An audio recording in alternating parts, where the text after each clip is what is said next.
Հայոց պատմության փառավոր էջերից են մայիսյան հաղթանակները 20 թվականի պատերազմից հետո չկան առաջվա հաղթական շունչն ու քաղաքային ճոխ միջոցառումները։ Մարզի գրեթե բոլոր քաղաքներում մայիսի 9-ի տոնակատարությունները ավանդույթի համաձայն մեկնարկում են ծաղկադրմամբ։ Քաջարանում օրը սկսվեց փողային նվագախմբի հնչյուններով, որից հետո համայնքի ղեկավար Մանվել Փարամազյանի գլխավորությամբ քաջարանցիները նախ հարգանքի տուրք մատուցեցին զոհվածների հուշահամալիրում։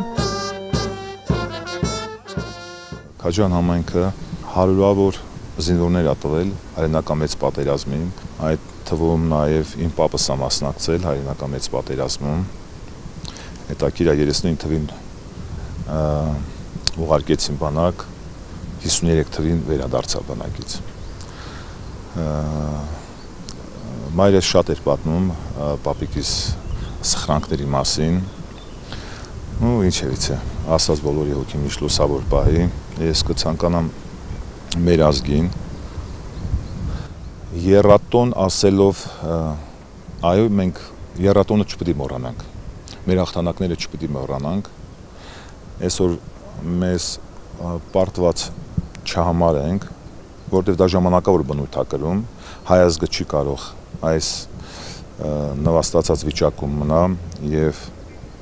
համոզված եմ կգա այդ օրը, որ մենք կվերականգնենք մեր բոլոր տոները, մեր բոլոր հաղթանակները։ Կեցը մեր հերոսները փառք իրանց գործը անմահ է եւ կեցը մեր Հայաստանի Հանրապետությունը, մեր բանակին ցանկանանք ուժ եռանդ, որ միշտ կարողանա իր արժեվ դրված մարդկային խնդիրը կատարել։ Ամեն տարի այսօրը Քաջարանի մեծ հայրենականի հուշահամալիր են շտապում մեծ ու փոքր։ Այս անգամ եւս ծաղկադրումից հետո ներկաներին տոնական տրամադրություն պարգևեցին պատանի երգիչներն ու մշակույթի պալատի արվեստի դպրոցների ու մանկապարտեզների պարային խմբերը։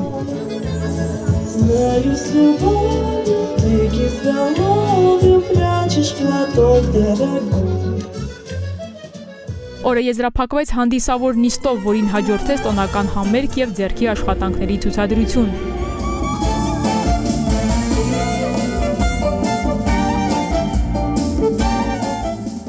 Հայրենական մեծ պատերազմում տարած հաղթանակի հոբելյանական 80-ամյակն են տոնում խորհրդային միության երկրները, հայ ժողովուրդը եւս նշանակալի դեր է ունեցել այս գործում։ 19064 սյունեցիներ են մասնակցել, Հայաստանում չես գտնի մի քաղաք ու գյուղ, որտեղ կանգնեցված չլինի հայրենականի նահատակներին նվիրված հուշարձան կոթող։ Քաջարյանը շրջակա 5 գյուղերով եւս բացառություն չէ, ֆաշիստական Գերմանիայի դեմ տարած հաղթանակում իրենց ավանդն ունեն նաեւ 521 քաջարանցիներ, որոնցից 217-ը զոհվել է ռազմաճակատում։ Քաջարանի Աջափնյա հատվածում, որտեղ նախկինում ողջի գյուղն էր, 1976 թվականին կառուցվեց մեծ հաղթանակի մասնակիցների հիշատակահավերժացնող հուշարձանը, հերոսացած ողջեցիների անուններն են այստեղ փորագրված, իսկ վերևում հավերժության խորհրդանիշ սյունն է եւ ուժ խորհրդանշող ճախրող արծիվը։ Մոտ 2 շաբաթ առաջ համայնքապետարանի նախաձեռնությամբ Զանգեզուրի պղնձամոլիբդենային կոմբինատի ֆինանսական աջակցությամբ այժմ տարածքը լիովին բարեկարգվում եւ հիմնանորոգվում է, պահպանելով նախնական տեսքը։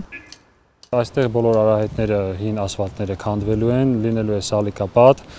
եզրաքարերն են փոխվում ամբողջությամբ, նաև իրականացրել ենք բետոնային եզրաքարեր, ջրավազանն է վերանորոգվում։ Ավելացվել է վերևի հատվածում Գյորգևյան ժապավենը, որը վրան գրվածքները գրվելու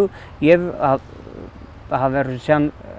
աստղը, խորհրդանշող աստղը, հիմնական վերափոխումները դրանք են եւ տեքստերի տեսքով գրվածքներ ելնելու։ Հուշարձանի տարածքում է գտնվում նաև փոքրիկ թանգարան, որտեղ տարիներ ի վեր պահվել են հերոսների, այդ թվում 1941-ին մեր լեռներում կործանված խորհրդային ռազմական ինքնաթիռի օդաչուների լուսանկարները, իսկ ներքևում սպասող մոր արձանն է, որի վրա եւս քանդակագործը որոշակի աշխատանքներ է կատարել, թարմացնելով այն։ Քաջարանցիները ոչ մի տարի ավանդույթը չեն խախտում, գիտեն, հայրենական մեծ պատերազմում խորհրդային ժողովուրդների տարած հաղթանակը մոռանալ չի լինի։ Երեխաները կիմանան իրաց պատմությունն, ատամեր պատմությունն, որ պիտի միշտ հիշվի։ Հարգանքի տուրք քելի մատուցը իմ ես միշտ քյումլա արծվանիկ իմ հերես պատերազմի մասնակից լավ։ Միշտ հիշել ենք մեր հերոսներին, չենք մոռացել, դպրոցական տարիներից էլի վեր, ասենց ասած,